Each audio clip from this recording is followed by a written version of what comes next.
ఎప్పుడు చూసినా యువరాణిలా ఉండాలి, యువరాణిలా ఉండాలని బంగారిని అనేవారు. ఇప్పుడు మీ భారం మొత్తం బంగారి మోసే విధంగా తన భుజాల మీద మోపి వెళ్ళిపోయారు.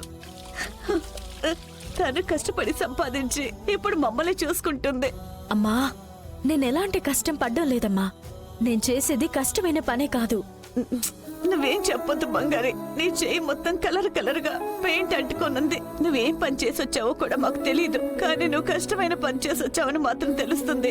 ఇదంతా ఆయన లేకుండా పోయినందువల్లే కదా. ఇది పెయింటింగ్ కాదమ్మా, లిప్స్టిక్. షాప్కొచ్చిన కస్టమర్లకు వేసి చూపించింది. వాష్ చేశాను, పోయింది చూడు. నేను చేసేది సూపర్వైజర్ పనమ్మా. నాకిందేనమ్మా అందరూ పని చేస్తున్నారు. నాకు రోజంతా కూర్చునే పని ఉందమ్మా. మిగతా వాళ్ళందరూ పనులు చేస్తూ ఉంటారు. ఎవరైనా పెద్ద కస్టమర్ వచ్చినప్పుడు మాత్రమే నేను అటెండ్ అవుతాను. అంతే తప్ప నాకేం పని ఉండదమ్మా. ఈ రోజే డౌన్లోడ్ చేయండి, మీ ఫేవరెట్ షోస్ చూడండి.